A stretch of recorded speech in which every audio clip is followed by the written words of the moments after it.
अथ वैकृतिक रहस्य का हिंदी में पाठ कर रहा हूँ।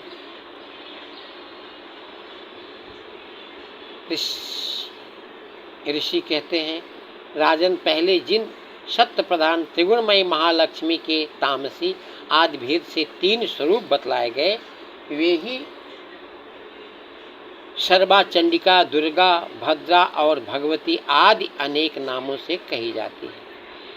तमोगुणमयी महाकाली भगवान विष्णु को की योग निंदा कही गई।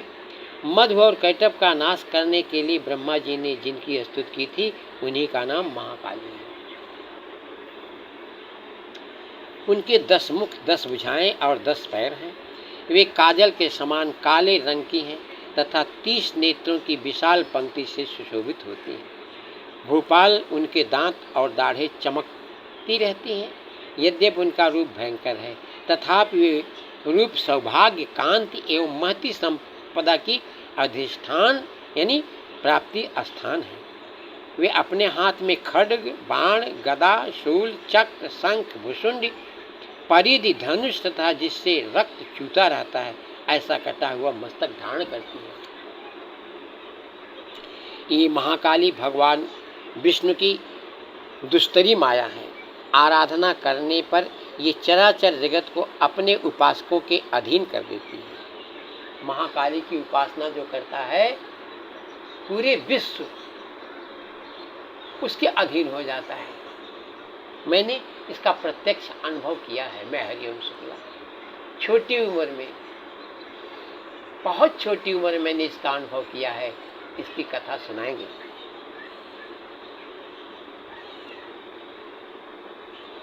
संपूर्ण देवताओं के अंगों से जिनका प्रादुर्भाव हुआ था, वे अनंत कांति से युक्त साक्षात महालक्ष्मी हैं।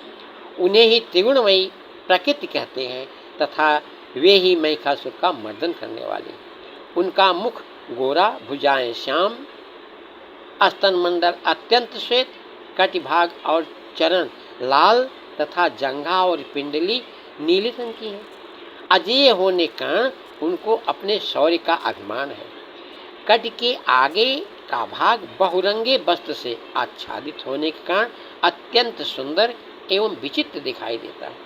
उनकी माला, वस्त्र, आभूषण तथा अंगराग सभी विचित्र हैं। वे कांति रूप और सौभाग्य से सुशोभित हैं।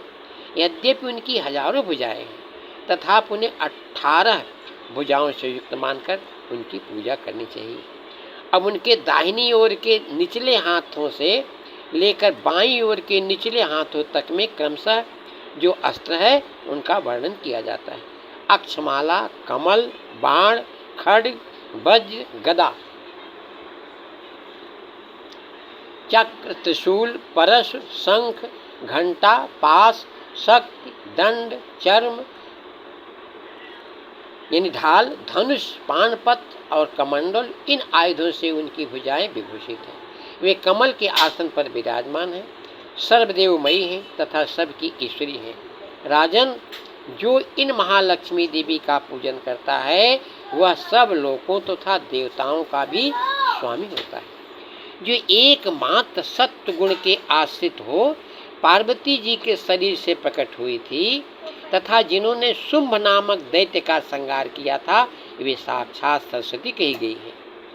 पृथ्वी पते उनके 8 भुजाएं हैं तथा वे अपने हाथों में क्रमशः बाण, मूसल, शूल, चक्र, शंख, घंटा, हल एवं धनुष धारण करती हैं। ये सरस्वती देवी जो निशुंभ का मर्दन तथा शुंभासुर का संहार करने वाली हैं, भक्ति पूर्वक पूजित होने पर सर्वज्ञता प्रदान करती है। यानी कि सब कुछ उसको जानकारी हो जाती है। जो चाहे बोल दे वो सत्य हो जाता है। ऐसा होगा कहेगा वो सत्य हो जाता है। राजन, इस प्रकार तुमसे महाकाली आदि तीनों मूर्तियों के स्वरूप बतलाए। अब जगन माता महालक्ष्मी की तथा इन महाकाली आदि तीनों मूर्तियों की पृथक पृथक उपासना श्रवण करो, कैसे इनकी पूजा होती है। जब महालक्ष्मी की पूजा करनी हो तब उन्हें मध्य में स्थापित करके उनके दक्षिण ओर और वाम भाग में क्रमशः महाकाली और महासरस्वती का पूजन करना चाहिए। और पृष्ठ भाग में तीनों युगल देवताओं की पूजा करनी चाहिए। वाम भाग में, दक्षिण और वाम भाग में, कि उनके दक्षिण और वाम भाग में क्रमशः महाकाली को दक्षिण और वाम भाग में महासरस्वती का पूजन करना चाहिए। और उनके पीछे भाग में तीनों युगल देवताओं की पूजा करनी चाहिए। महालक्ष्मी के ठीक पीछे मध्य भाग में सरस्वती के साथ ब्रह्मा का पूजन बीच में, और उनके दक्षिण भाग में गौरी के साथ रुद्र की पूजा करें तथा वाम भाग में लक्ष्मी सहित विष्णु का पूजन करें। महालक्ष्मी आदि तीनों देवियों के सामने निम्नांकित तीन तीन देवियों की पूजा करनी चाहिए। मध्यस्थ महालक्ष्मी के आगे मध्य भाग में 18 भुजाओं वाली महालक्ष्मी का पूजन करें और उनके वाम भाग में 10 मुखों वाली महाकाली का तथा दक्षिण भाग में 8 भुजाओं वाली महासरस्वती का पूजन करें। राजन, अब केवल 18 भुजाओं वाली महालक्ष्मी का अथवा 10 मुखी काली का या अष्टभुजा सरस्वती का पूजन करना हो, तब सब अरिष्टों की शांति के लिए, कोई भी अरिष्ट हो, इनके दक्षिण भाग में काल की और वाम भाग में मृत्यु की भी भली भांति पूजा करनी चाहिए। जब शुंभासुर का संहार करने वाली अष्टभुजा देवी की पूजा करनी हो, तब उनके साथ उनकी 9 शक्तियों का और दक्षिण भाग में रुद्र एवं वाम भाग में गणेश जी का पूजन करना चाहिए। ब्राह्मी, माहेश्वरी, कौमारी, वैष्णवी, बाराही, नारसिंही, ऐन्द्री, शिवदूती तथा चामुंडा, ये 9 शक्तियाँ हैं। नमो देव्ये, इस स्तोत्र से महालक्ष्मी की पूजा करनी चाहिए।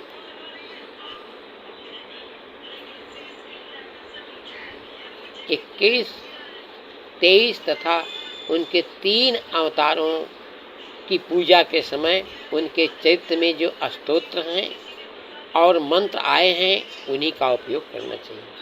18 भुजाओं वाली महिषासुर मर्दिनी महालक्ष्मी ही विशेष रूप से पूजनीय है, क्योंकि वे ही महालक्ष्मी, महाकाली तथा महासरस्वती कहलाती है। वे ही पुण्य पापों की अधीश्वरी तथा संपूर्ण लोकों की महेश्वरी है। जिसने महिषासुर का अंत करने वाली महालक्ष्मी की भक्ति पूर्वक आराधना की है, वही संसार का स्वामी है। अतः जगत को धारण करने वाली भक्तवत्सला भगवती चंडिका की अवश्य पूजा करनी चाहिए। अर्घ्य आदि से, आभूषणों से, गंध, पुष्प, अक्षत तथा धूप, दीप, नाना प्रकार के भक्ष्य पदार्थों से युक्त नैवेद्यों से, रक्त सिंचित बलि से, मांस से तथा मदिरा से भी देवी का पूजन होता है। जो लोग मांस और मदिरा का व्यवहार करते हैं, उन्हीं लोगों के लिए मांस मदिरा द्वारा पूजन का विधान है। शेष लोगों को मांस, मदिरा आदि के द्वारा पूजा नहीं करना चाहिए। जो स्वभाव से हैं, वो मांस और मदिरा बिगड़ रह ही नहीं सकते हैं, उनके लिए मात्र है। क्योंकि माँ सबके लिए है। चाहे जैसा इनका कोई भी व्यक्ति इनका ही पुत्र है, तो माँ उसकी भी पूजा स्वीकार करती है। इनकी निगाह में कोई भी छोटा न रहे, किसी को सम्मान न मिले, इसलिए ऐसा भी लिख दिया गया। बलि और मांस आदि से की जाने वाली पूजा ब्राह्मणों को छोड़कर बताई गई है। अगर ब्राह्मण है और ऐसा करता है, तो उसे तो पूजा करने का अधिकार ही नहीं है। उनके लिए मांस और मदिरा से कहीं भी पूजा का विधान नहीं है। उनके लिए मात्र प्रणाम, आचमन के योग्य जल, सुगंधित चंदन, कपूर तथा तांबूल आदि सामग्रियों को भक्ति भाव से निवेदन करके देवी की पूजा करनी चाहिए। देवी के सामने बाएं भाग में कटे मस्तक वाले महादैत्य महिषासुर का पूजन करना चाहिए, जिसने भगवती के साथ सायुज्य प्राप्त कर लिया। इसी प्रकार देवी के सामने दक्षिण भाग में उनके वाहन सिंह का पूजन करना चाहिए, जो संपूर्ण धर्म का प्रतीक एवं खड्विद ऐश्वर्य से युक्त है। उसी ने इस चराचर जगत को धारण किया है। वाह! सिंह धर्म का प्रतीक है। तदनंतर बुद्धिमान पुरुष एकाग्र चित्त हो देवी की स्तुति करें, फिर हाथ जोड़कर तीनों पूर्वोक्त चरित्रों द्वारा भगवती का स्तवन करें। यदि कोई एक ही चरित्र से स्तुति करना चाहे तो केवल मध्यम चरित्र के पाठ से कर ले, किंतु प्रथम और उत्तर चरित्र में से एक का पाठ न करें। आधे चरित्र का भी पाठ करना मना है। जो आधे चरित्र का पाठ करता है उसका पाठ सफल नहीं होता। पाठ समाप्ति के बाद साधक प्रदक्षिणा और नमस्कार तथा आलस्य छोड़कर जगदम्बा के उद्देश्य से मस्तक पर हाथ जोड़े और उनसे बारंबार त्रुटियों से अपराधों के लिए क्षमा प्रार्थना करें। सप्तशती का प्रत्येक श्लोक मंत्र रूप है। उससे तिल और घृत मिली हुई खीर की आहुति दे, अथवा सप्तशती में जो स्तोत्र आए हैं उन्हीं के मंत्रों से चंडिका के लिए पवित्र हविष्य का हवन करें। होम के पश्चात एकाग्र चित्त हो महालक्ष्मी देवी के नाम मंत्रों का उच्चारण करते हुए पुनः उनकी पूजा करें। तत्पश्चात मन और इंद्रियों को बस में रखते हुए हाथ जोड़ विनीत भाव से देवी को प्रणाम करें और अंतःकरण में स्थापित करके उन सर्वेश्वरी चंडिका देवी का देर तक चिंतन करें। चिंतन करते करते उन्हीं में तन्मय हो जाए। इस प्रकार जो मनुष्य प्रतिदिन भक्ति पूर्वक परमेश्वरी का पूजन करता है वह मनोवांछित भोगों को भोग कर अंत में देवी का सायुज्य प्राप्त करता है। जो भक्त वत्सला चंडिका का प्रतिदिन पूजन नहीं करता, भगवती परमेश्वरी उसके पुण्यों को जलाकर भस्म कर देते हैं। इसलिए राजन, तुम सर्वलोक महेश्वरी चंडिका का शास्त्रोक्त विधि से पूजन करो, उससे तुम्हें सुख मिलेगा। इस प्रकार वैकृतिक रहस्य संपूर्ण हुआ।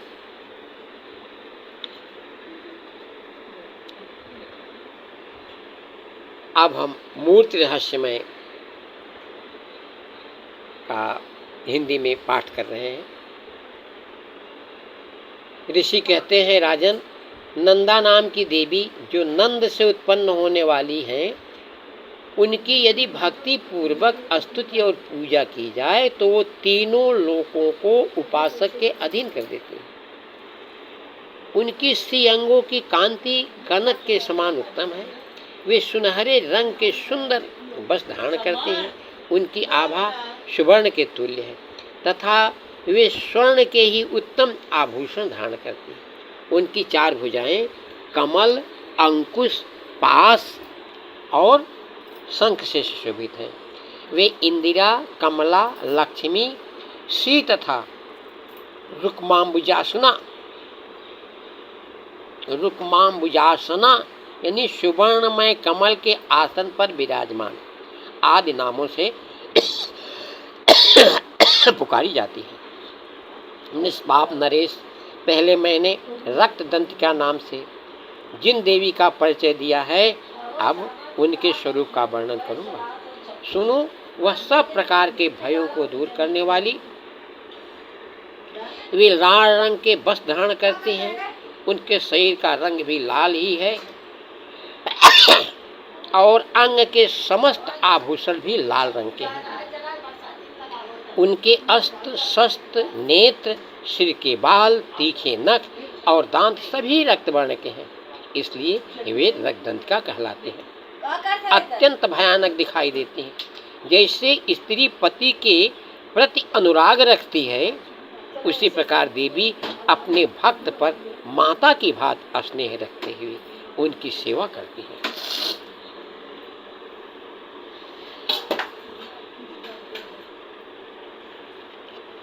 देवी रक्तदंतिका का आकार वसुधा की भांति विशाल है। उनके दोनों स्तन सुमेरु पर्वत के समान हैं। वे लंबे चौड़े, अत्यंत स्थूल एवं बहुत ही मनोहर हैं। कठोर होते हुए भी अत्यंत कमनीय हैं तथा पूर्ण आनंद के समुद्र हैं। संपूर्ण कामनाओं की पूर्ति करने वाले ये दोनों स्तन देवी अपने भक्तों को पिलाती हैं। वे अपनी 4 भुजाओं में खड्ग, पान पात्र, मूसल और हल धारण करती हैं। ये ही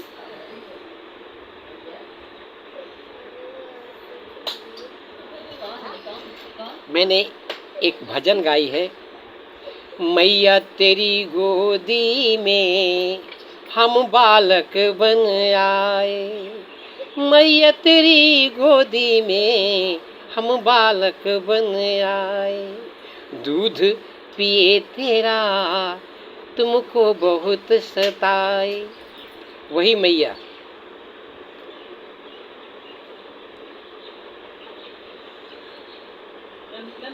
पूर्ण आनंद के समुद्र, संपूर्ण कामनाओं की पूर्ति करने वाले ये दोनों स्तन देवी अपने भक्तों को पिलाती हैं।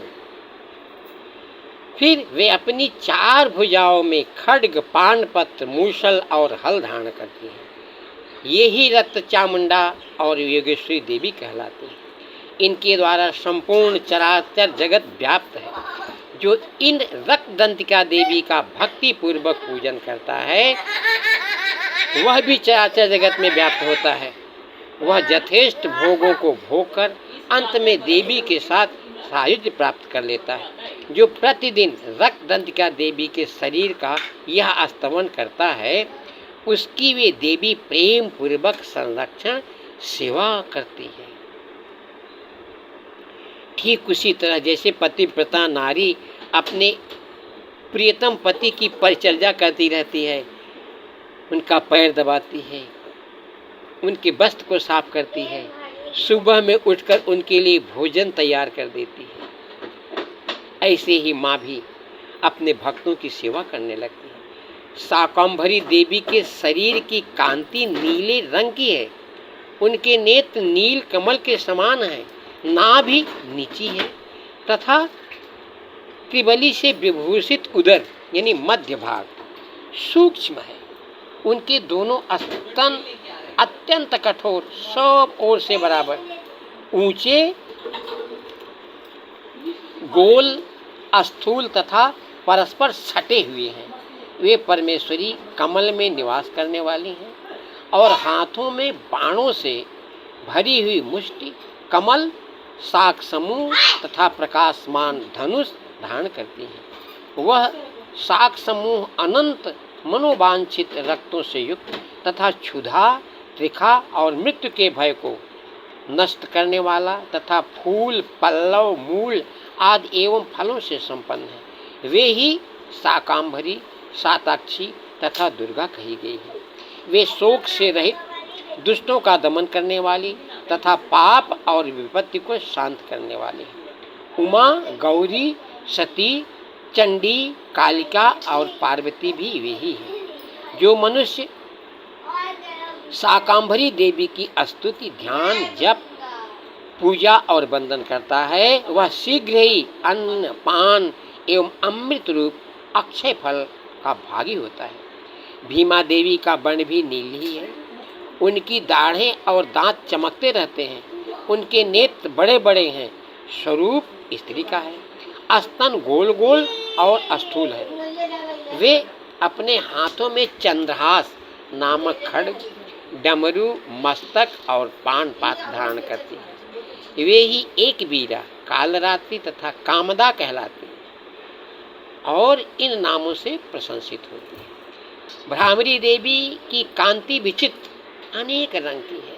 वे अपने तेजोमंडल के कारण दुर्धर्ष दिखाई देती हैं। उनका अंगराग भी अनेक रंग का है तथा वे चित्र विचित्र आभूषणों से विभूषित हैं। चित्र, भ्रमरपाणी और महामारी आदि नामों से उनकी महिमा का गान किया जाता है। राजन, इस प्रकार जगन माता चंडिका देवी की ये मूर्तियां बतलाई गई हैं जो कीर्तन करने पर कामधेनु के समान संपूर्ण कामनाओं को पूर्ण करती हैं। यह परम गोपनीय रहस्य है, इसे तुम्हें दूसरे किसी को नहीं बतलाना चाहिए। दिव्य मूर्तियों का यह आख्यान मनोवांछित फल देने वाला है, इसलिए पूर्ण प्रयत्न करके तुम निरंतर देवी के जप आराधना में लगे रहो। सप्तशती के मंत्रों के पाठ मात्र से मनुष्य 7 जन्मों में उपार्जित ब्रह्म हत्या सदृश घोर पातकों एवं समस्त कल्मशों से मुक्त हो जाता है। इसलिए मैंने पूर्ण प्रयत्न करके देवी के गोपनीय से भी अत्यंत गोपनीय ध्यान का वर्णन किया है, जो सब प्रकार के मनोवांछित फलों को देने वाला है। उनके प्रसाद से तुम सर्वमान्य हो जाओगे। देवी सर्वरूपमयी है तथा संपूर्ण जगत देवीमय है, अतः मैंने विश्वरूपा परमेश्वरी को नमस्कार करता हूँ।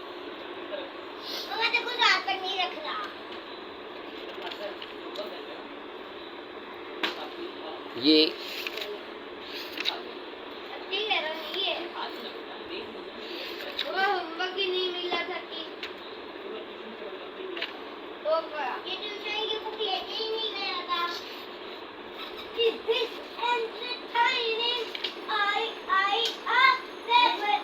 जय अम्बे मात की जय। मैया अपने चरण कमल की शरण रखो, अपनी निगाह से दूर मत रखना। जो बालक अपनी माँ की निगाह से हट जाता है वह सदा सदा के लिए हर जगह से हट जाता है। इसलिए मैया हम लाखों अपराध करते रहेंगे, हमें अपनी निगाह से मत हटाना। माँ, मेरे द्वारा रात दिन सहस्त्रों अपराध होते रहते हैं, यह मेरा दास है। यो समझकर मेरे उन अपराधों को तुम कृपा पूर्वक क्षमा करो। माँ, मैया मेरे को अपनी निगाह से मत उतार देना। अगर आपने हमको अपनी निगाह से उतार दिया तो मैं पृथ्वी पर कहीं भी नहीं रहूँगा, तृण भी नहीं बन पाऊँगा मैया, कहीं दिखूँगा ही नहीं, स्वयं लुप्त हो जाऊँगा।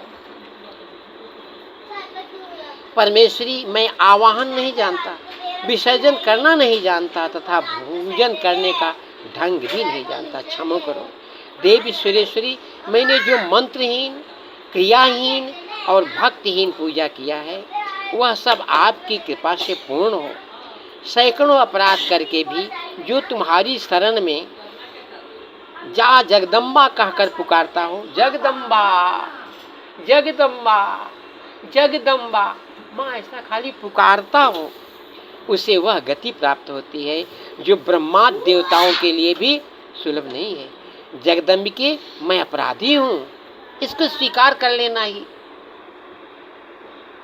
दुष्ट पुत्र अपने माँ के सामने यह नहीं कह सकते कि मैं अपराधी हूँ, किंतु तुम्हारी शरण में आया हूँ, इस समय दया का पात्र हूँ, तुम जैसा चाहो वैसा करो। देवी परमेश्वरी, अज्ञान से, भूल से अथवा बुद्धि भ्रांति होने के कारण मैंने जो न्यूनता या अधिकता कर दी हो वह सब क्षमा करो और प्रसन्न हो। सच्चिदानंद स्वरूपा परमेश्वरी, जगन माता कामेश्वरी, तुम प्रेम पूर्वक मेरी यह पूजा स्वीकार करो और मुझ पर प्रसन्न रहो। देवी सुरेश्वरी, तुम गोपनीय से भी गोपनीय वस्तु की रक्षा करने वाली हो। मेरे निवेदन किए हुए इस जप को ग्रहण करो, तुम्हारी कृपा से मुझे सिद्धि प्राप्त हो।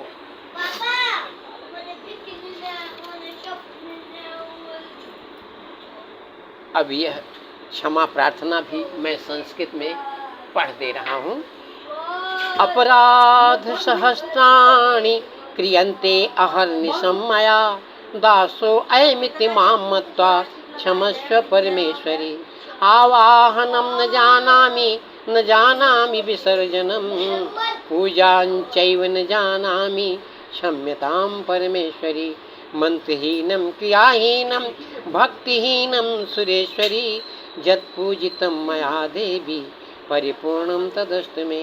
अपराध शतं कृत्वा जगदम्बेति चोच्चरेत्, यां गतिं समवाप्नोति न तां ब्रह्मादयसुरा सा पराधोऽस्मि शरणं प्राप्तस्त्वां जगदम्बिके इदानीमनुकम्प्यो अहं यथेच्छस्तथा कुरु अज्ञानात् दुष्मितेर्भ्रान्त्या जन्योन्मधिकं कृतं तत्सर्वं क्षम्यतां देवी प्रसीद परमेश्वरी कामेश्वरी जगन्मातः सच्चिदानंद विग्रहे ग्रहणार्चमिमां प्रीत्या प्रसीद परमेश्वरी गुह्याति गुह्य गुप्तित्वं ग्रहणस्मत्कृतं जपं सिद्धिर्भवतु मे देवी तत्प्रसादान् श्रीश्वरी।